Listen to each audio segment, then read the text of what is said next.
Navi Mumbai network.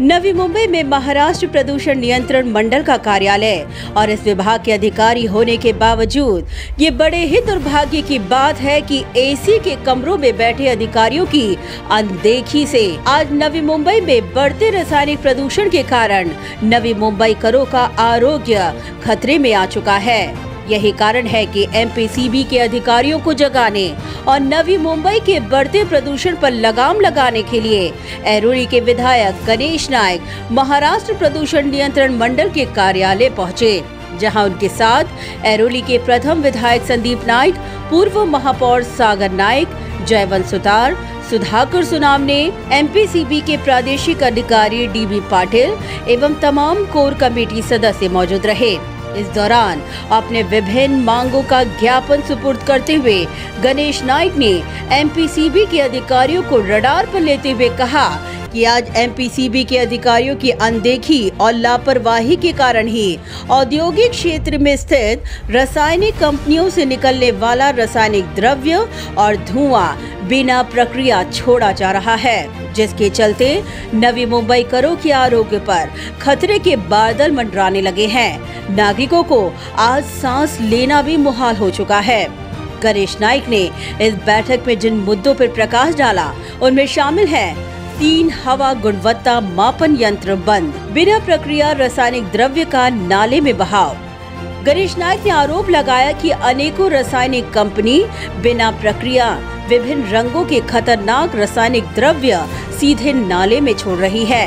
सितंबर में ऐसी 5 घटनाएं घट चुकी हैं, जिसके चलते मैनग्रोव्स और मछलियां नष्ट होती जा रही हैं। गणेश नाइक ने एमपीसीबी के अधिकारियों की उदासीनता का पर्दाफाश करते हुए इस बात का खुलासा किया कि जुलाई 2021 में घनसोली, वहीं हाल ही में पावरे महापे में रासायनिक कंपनियों के प्रदूषित जल सीधे नाले में प्रवाहित करने के चलते आज बच्चों, गंभीर बीमारी और सांस के मरीजों के स्वास्थ्य पर प्रश्न चिन्ह उत्पन्न हो गया है। उन्होंने इस बात पर गंभीर चिंता जताते हुए कहा, आज एमपीसीबी के अधिकारियों की उदासीनता के कारण शहर के लोगों को सांस लेने में तकलीफ, चिड़चिड़ापन, आंखों में जलन, सर दर्द, चक्कर आने, घबराहट जैसे अनेकों बीमारियां हो रही हैं, जो बेहद चिंताजनक है। गणेश नाइक ने एमपीसीबी के अधिकारियों की कार्रवाई को दिखावा करार देते हुए उनसे पिछले 6 महीनों में किन कंपनियों पर क्या कार्रवाई हुई उसका संपूर्ण ब्यौरा मांगा। नियमों का उल्लंघन कर प्रदूषण करने वालों पर नजर रखने के लिए गश्त दल की संख्या बढ़ाने पर जोर दिया। इतना ही नहीं, विभिन्न जनप्रतिनिधियों ने भी अपने अपने समस्याओं का ज्ञापन एमपीसीबी के नवी मुंबई प्रादेशिक अधिकारी डीबी पाटिल को सुपुर्द किया। मीडिया से मुखातिब होते हुए गणेश नाइक ने इस बैठक के आयोजन का मकसद बताते हुए जल, वायु, ध्वनि प्रदूषण और शहर का कचरा व समुद्र के तटीय कचरा साफ करने के लिए यंत्रणा तैयार करने की मांग एमपीसीबी के अधिकारियों से की। हे बघा, बाब अशी की पहिल्यांदा म्हणजे आपल्या शहरात होणारं हवेचं प्रदूषण, पाण्याचं प्रदूषण, नॉइज पोल्युशन, अशा ठिकाणी काही ठिकाणी जिथून म्हणजे रात्रंदिवस वाहतूक होते त्या ठिकाणी नॉइज बॅरियर, म्हणजे आपण युरोपमध्ये तर आपल्या ईस्टर्न आपण फ्रीवेला काही ठिकाणी असे ते नॉइज म्हणजे बॅरियर उभे केलेले आहेत की बाजूच्या वस्तीला तर त्रास होत नाही। म्हणजे आणि अशा प्रकारचे रात्रंदिवस वाहणाऱ्या गाड्यांतून लोकांच्या जरी नाही केलं तर त्याचा सुप्त परिणाम त्यांच्या जीवनमानावर होतच असतात। तर नॉइज पोल्युशन होणारं ते थांबलं पाहिजे, वॉटर पोल्युशन, एअर पोल्युशन, त्याचबरोबर शहरामध्ये पडणारा प्लास्टिकचा म्हणजे प्रादुर्भाव, बॉटल्स वगैरे, रॅपर्स वगैरे, या सर्व गोष्टी थांबल्या पाहिजेत। आणि समुद्राचा किनारासुद्धा त्या ठिकाणी स्वच्छ केला पाहिजे. या सर्व सूचना आम्ही पाटील साहेबांना केलेल्या आहेत. एकूणच हवेचं प्रदूषण आता मी म्हटल्याप्रमाणे लक्षात का यांनी मी पाटील साहेबांना सांगितले की तुमच्या अधिकारी ज्यांच्या जबाब ते कागदोपत्री निश्चितपणे काम करत असे, पण त्यांच्या पश्चात खालचे फील्ड वर्कर म्हणून काम करणाऱ्या लोकांच्याकडून त्या लोकांच्यावर काय कारवाई केली जाते याच्याविषयी आम्हाला शंका वाटते. आम्ही मगाशी बोललेले, तुम्ही ऐकलं त्यावेळेला.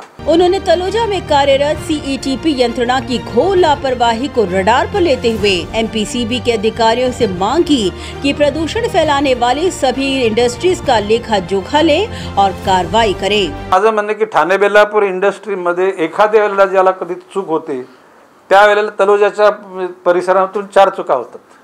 म्हणजे तलोजाच्या परिसरातली जी यंत्रणा आहे जी CTPची ती यंत्रणा थोडीशी गाफील आहे असं माझं मत आहे. ते म्हणजे जाणूनबुजून करतात असं मी म्हणणार नाही. आणि म्हणून माननीय पाटील साहेबांना मी सांगितलेलं आहे की तुम्ही त्यांना सगळ्या इंडस्ट्रीचा लेखाजोखा घ्या, कुठल्या कंपनीच्या मधून ते केमिकल निघते आणि त्या ठिकाणी तिथून खारघरपासून इथे येता म्हणजे संपूर्ण मासली मरते, विषारी मासली होते आणि त्याचा प्रादुर्भाव कोली समाजाच्या एकूण जीवनमानावर होता है. गणेश नायक ने मुंबई, ठाणे, कल्याण, डोंबिवली महानगर पालिका के नागरिक बस्ती में 100% STP यंत्रणा का प्रयोग न होने का खुलासा करते हुए कहा कि इसका खामियाजा समुद्री जीव अर्थात मछलियों पर पड़ रहा है. उनका अस्तित्व आज खतरे में आ चुका है. इसलिए उन्होंने मांग की कि एमपीसीबी ऐसी महानगर पालिकाओं पर एक्शन ले, वरना वे विधानसभा में ये मुद्दा बड़े ही गंभीरता और प्रमुखता के साथ उठाएंगे. एकूण दुसरी गोष्ट अशी की नवी मुंबई महापालिकेची 4.5 लाख वस्ती असताना त्या ठिकाणी 30 लाख वस्तीच्या करता आपण STP सिवरेज ट्रीटमेंट प्लांट आपण निर्माण केले. मुंबई, ठाणे, कल्याण, डोंबिवली ह्या सगळ्या परिसरात असलेली जी नागरी वस्ती आहे त्या नागरी वस्तीमध्ये 100% STPचं त्या ठिकाणी प्रोसेस व्हायला पाहिजे.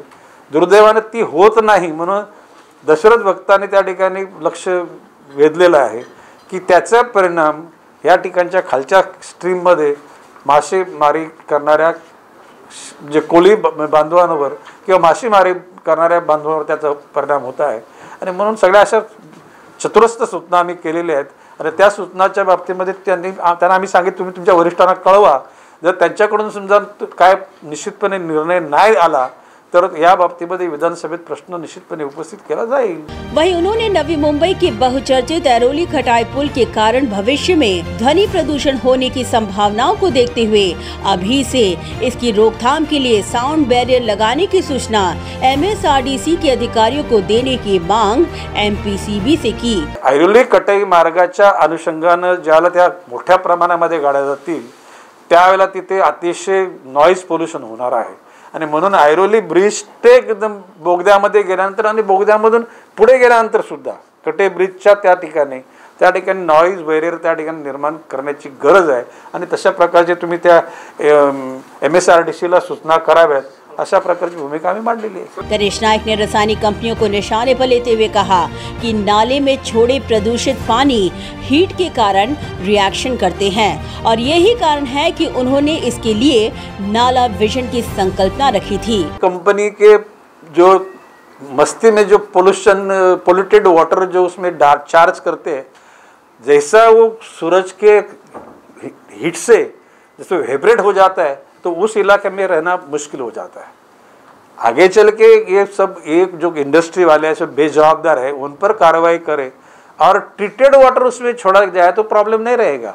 लेकिन नाला विजन ये तो it was demand of our people कि पहाड़ से जो यानी पारसिक का जो पहाड़ है वहाँ से जो पानी निकलने के बाद में वो MRDC क्रॉस करके अपने सिटी का इलाका क्रॉस करके दोनों तरफ से पूरा वेल ट्रीटेड पानी उस खाड़ी में जाना चाहिए.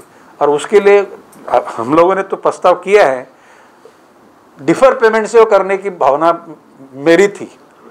मैंने एडवांस में ग्लोबली टेंडर मांगा, जो भी कोई आए वो बनाए और हर साल में किस्तों में उनको पेमेंट करें. आज जो समझो कि एक 4,000 करोड़ में होगा आगे आगे वो 40,000 करोड़ उसमें लगेगा।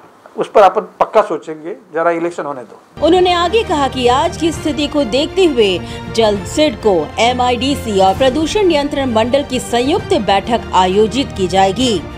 भविष्य काळामध्ये महानगरपालिका, MIDCचे अधिकारी, सिडकोचे अधिकारी आणि पोल्युशन कंट्रोल बोर्डचे अधिकारी यांची सुद्धा बैठक बोलवण्याची परिस्थिति निर्माण होईल असं मैं या ठिकाणी आश्वासित करतो। आज नवी मुंबई में जिस प्रकार से प्रदूषण का स्तर बढ़ रहा है वह बेहद चिंताजनक है और उससे भी दुर्भाग्यपूर्ण बात ये कि महाराष्ट्र प्रदूषण नियंत्रण मंडल का कार्यालय नवी मुंबई में है।